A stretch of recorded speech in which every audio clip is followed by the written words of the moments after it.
ദീപം ദീപം. അല്ല, ഇതാര്? മാധവിയുടെ വീടൊന്ന് കാണാമെന്ന് വിചാരിച്ചിറങ്ങിയതാ. കാണാൻ തക്കവണ്ണുള്ള വീടൊന്നും ഇല്ല ഞങ്ങൾ. എന്നാൽ വീട്ടിലുള്ളവരെ കാണാനെന്ന് വെച്ചോളൂ. അച്ഛൻ ഇവിടെ ഇല്ലേ? അച്ഛൻ അകലെ ഒരിടത്ത് ഒരു കല്യാണത്തിന് പോയിരിക്കുകയാണ്.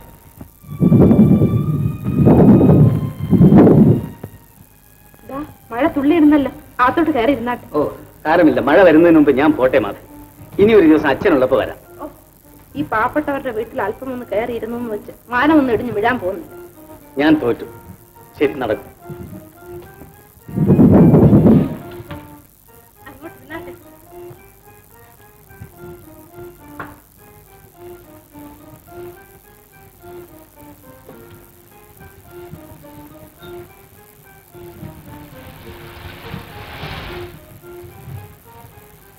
പാവപ്പെട്ടവരുടെ വീട്ടിൽ കുറെ നേരം ഇരുന്നല്ലോ, ഇനി ഞാൻ പോട്ടെ. എങ്ങോട്ട് പോകാനാ? ഈ കാറ്റത്തും മഴയത്തും പുഴ നീന്തി കിടക്കേണ്ടി വരും. അതെന്താ? അക്കരെ പോകാൻ ഈ നാട്ടിൽ വേറെ വഞ്ചിയൊന്നും കിട്ടില്ലേ? ഓ, വഞ്ചിയൊക്കെ ഒരുപാട് കിട്ടും. പക്ഷേ ഇടവപ്പാതി സമയത്ത് വേമ്പനാട്ട് കായൽ കൂടി വഞ്ചി വലിക്കാൻ ഒരു മനുഷ്യ ജീവിയും കിട്ടില്ല. എനിക്ക് പോകും. എങ്ങനെ പോകും? ഈ മഴയും കാറ്റും നിൽക്കാതെ ഒരു കുഞ്ഞു വഞ്ചി വിടില്ല. അതൊന്നും പറഞ്ഞാൽ പറ്റില്ല, ഞാനങ്ങ് പോകും. നാളെ കാണാം. അയ്യോ, ഇതെന്താണ്? കുട്ടിക്കളിയാണ്. മരിക്കാൻ ആശയുണ്ടെങ്കിൽ അതിങ്ങനെ വേണം. മഴയും കാറ്റും മാറാതെ ഞാനിവിടെ നയിക്കില്ല. അവിടെ പോയിരിക്കും. ഇത് ശരിയല്ല മാധവി. ഏത് ശരിയല്ല? നിനക്ക് മനസ്സിലാവില്ല. ഈ രാത്രി ഞാനിവിടെ നിൽക്കുന്നത് ശരിയല്ല മാധവി. കാറ്റിലും കോളിലും വഞ്ചി കിട്ടാതെ ഒരിടത്ത് കയറിയിരിക്കുന്നത് എന്താണ് തെറ്റ്? പാവം, നിനക്ക് ലോകം എന്തെന്ന് അറിഞ്ഞുകൂടാ മാധവി. അതൊക്കെ പോട്ടെ. ഊണ് കാലായി. ഈ പാവപ്പെട്ടവരുടെ വീട്ടിൽ നിന്ന് ഊണ് കഴിക്കുന്നു. ചോറിന്റെ കാര്യത്തിലുണ്ടോ ഈ വർഗസമരം? മാധവിയുടെ കൈകൊണ്ട് ഒരുപിടി ചോറുണ്ണാൻ ഞാൻ എത്ര നാൾ കൊണ്ട് കൊതിക്കുകയാണ്. എന്നാ സമാധാനമായിരിക്കും. ഞാൻ അടുക്കളയ്ക്ക് പോട്ടെ.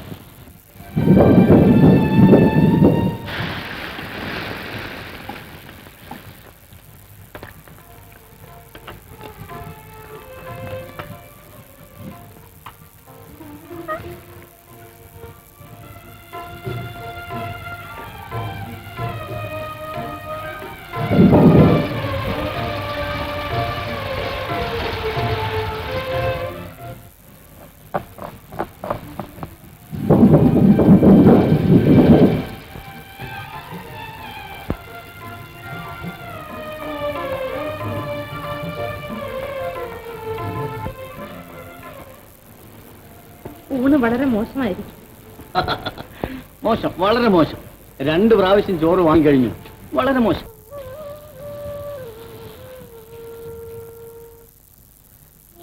മാധവി എന്താ ഒന്നും മിണ്ടാത്തത്? ഞാൻ വന്നത് ഇഷ്ടപ്പെട്ടില്ലായിരിക്കും.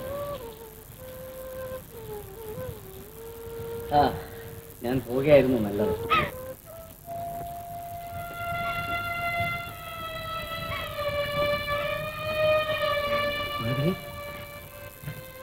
മാധവി, എന്താ മാധവി? എന്തു പറ്റി? പോകുന്നെനിക്കറിയാം.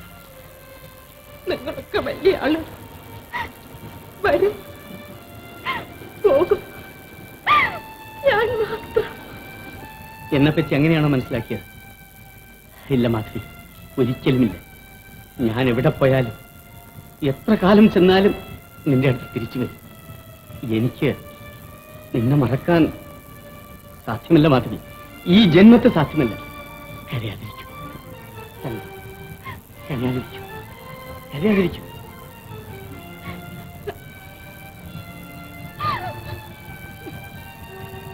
എന്നിട്ടും വിശ്വാസമില്ല അല്ലേ?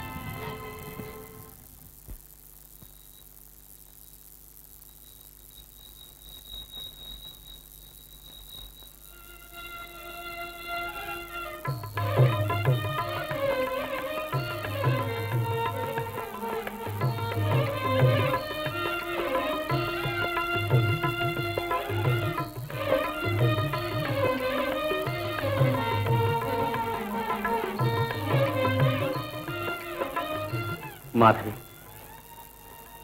ഇനിയും നിനക്കെന്നെ വിശ്വാസമായില്ലേ? നാം ഇപ്പോൾ ചെയ്ത ഈ കർമ്മത്തിന്റെ അർത്ഥം എന്താണെന്നറിയാം? നാട്ടുപ്രമാണികളില്ലാതെ, കൊട്ടും വാദ്യവുമില്ലാതെ പരിപാവനമായ ഈ ക്ഷേത്രസന്നിധിയിൽ വെച്ച് നിന്നെ ഞാൻ എന്റെ ഹൃദയേശ്വരിയാക്കിയിരിക്കുകയാണ്. ഇതാ നോക്കൂ, ഈ മോതിരം എന്റെ ഭാവി വധുവിന്റെ മോതിരവിരലിൽ അണിയിക്കാനായി എന്റെ പ്രിയപ്പെട്ട അമ്മ മരണസമയത്ത് എന്നെ ഏൽപ്പിച്ചതാ. ഇതും ഞാൻ ആ വിരലിൽ അണിയിക്കട്ടെ.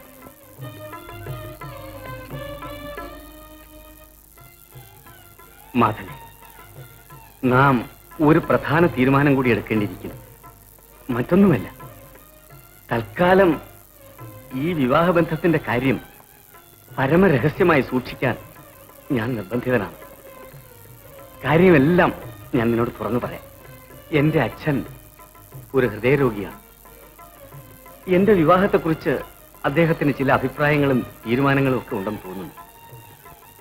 ഞാൻ അദ്ദേഹത്തിന്റെ തീരുമാനത്തിന് വിപരീതമായി പ്രവർത്തിച്ചാൽ ആ നിമിഷത്തിൽ തന്നെ ആ ക്ഷോഭം കൊണ്ട് അദ്ദേഹത്തിന്റെ ജീവഹാനി തന്നെ സംഭവിച്ചേക്കുമോ എന്ന് ഞാൻ ഭയപ്പെടുകയാണ്. അതുകൊണ്ട് മാധവൻ, നമ്മുടെ ഈ വിവാഹബന്ധം കുറച്ചു കാലത്തേക്ക് മാത്രം രഹസ്യമായി തന്നെ സൂക്ഷിക്കണം. ഈ ദിവ്യസന്നിധിയിൽ വെച്ച് നീ എനിക്കതിന് വാക്ക് തരണം. ഞാൻ വാക്ക് തരുന്നു. അതാ കാറ്റും മഴയും അവസാനിച്ചു. എന്റെ ഹൃദയവും കാറും കോളും ഒഴിഞ്ഞ് ശാന്തമായി. ഇനി ഞാൻ മാധവിയെ വീട്ടിൽ കൊണ്ടുവിടാം. വരൂ.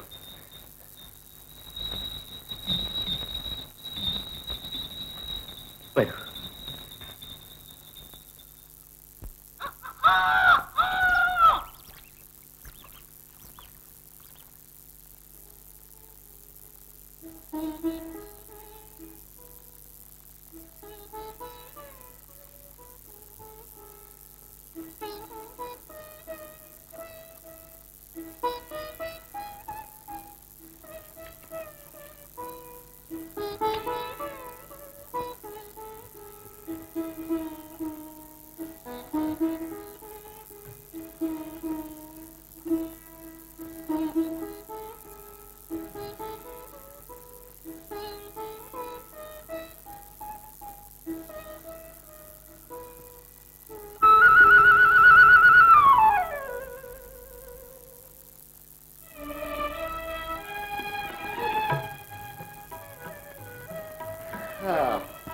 വല്ലാതെ ഉറങ്ങിപ്പോയി.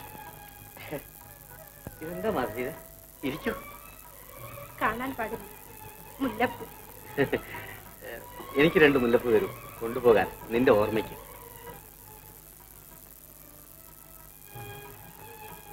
കൊണ്ടുപോകാൻ ഇത് മതി. ഇതെന്താണ്? ഇതാണ് വാടാമല്ലി. എന്റെ ഓർമ്മയ്ക്ക് ഇത് മതി. ഇതിന് ഗുണവുമില്ല, മണവുമില്ല. വെറും കാട്ടുപൂ. പക്ഷേ വാടില്ല. വാടില്ല. നേരം വളരെയായി. മാധവി, ഞാൻ വരട്ടെ.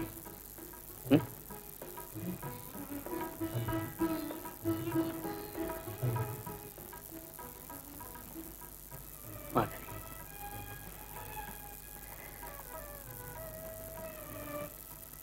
നീന്ന് വരില്ലേ? അച്ഛൻ വന്നാൽ ഉടൻ തന്നെ ഞാൻ കിടച്ചടവിലേക്ക് പോകും. വൈകിട്ട് അങ്ങോട്ട് വരാം. പതിവ് സ്ഥലത്ത് ഞാൻ കാത്തു നിൽക്കും. വരണേ.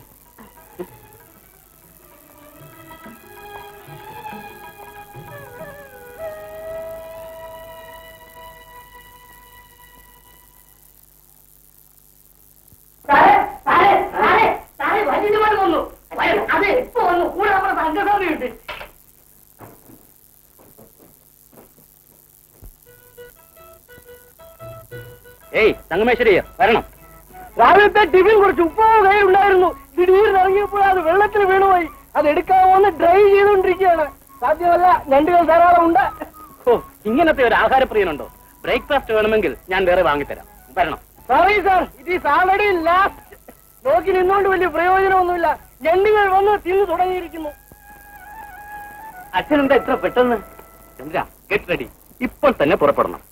ഇന്നലെ മിസ്റ്റർ വില്യംസിന്റെ കമ്പി വന്നിരുന്നു. നിനക്ക് ഇന്നത്തെമ്പിൾ തന്നെ അഡ്മിഷൻ കിട്ടിയെന്നും അടുത്ത ആഴ്ച നീ ലണ്ടനിൽ എത്തണമെന്നുമാണ് കമ്പി. ഇന്നത്തെ പ്ലെയിനിന് തന്നെ ബോംബെക്ക് എത്തണം.